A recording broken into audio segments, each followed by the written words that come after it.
Malam pergantian tahun dianggap tidak lengkap tanpa terompet menurut orang-orang yang merayakannya.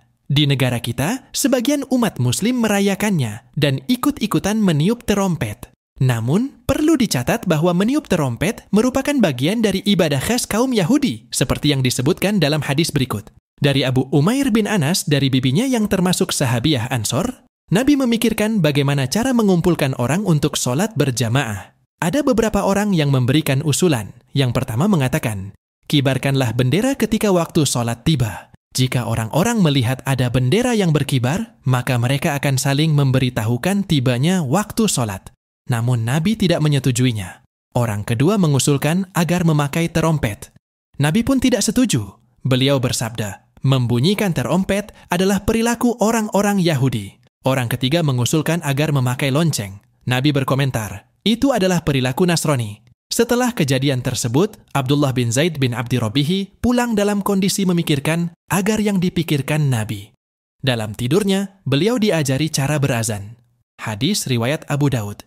Mungkin ada yang bertanya, mengapa hanya sekedar mirip sedikit kemudian meniru dalam ciri khas ibadah mereka sudah dilarang? Jawabannya adalah, kesamaan fisik dan penampilan luar bisa membuat kedekatan emosional dan spiritual. Sebagai contoh, ketika seseorang bertemu dengan orang lain yang mengenakan seragam yang sama, mereka akan merasa dekat dan mungkin menjadi akrab. Begitu pula ketika bertemu dengan seseorang dari suku dan asal yang sama, hal itu bisa menciptakan perasaan kesatuan hati. Inilah sebabnya mengapa menyerupai suatu kaum dilarang. Rasulullah SAW telah menyampaikan hal ini dalam sabdanya. Barang siapa yang menyerupai suatu kaum, maka dia termasuk bagian dari mereka. Hadis riwayat Ahmad dan Abu Daud. Meskipun hal itu mungkin dianggap kecil, seperti dalam hal terompet, Rasulullah SAW telah memberikan peringatan mengenai hal ini. Karena dengan bertahap, dari yang kecil hingga besar, kita akan mengikuti jejak mereka. Rasulullah SAW bersabda, sungguh kalian akan mengikuti jalan orang-orang sebelum kalian sejengkal demi sejengkal dan sehasta demi sehasta. Sampai jika orang-orang yang kalian ikuti itu masuk ke lubang dob yang sempit sekalipun, pasti kalian pun akan mengikutinya.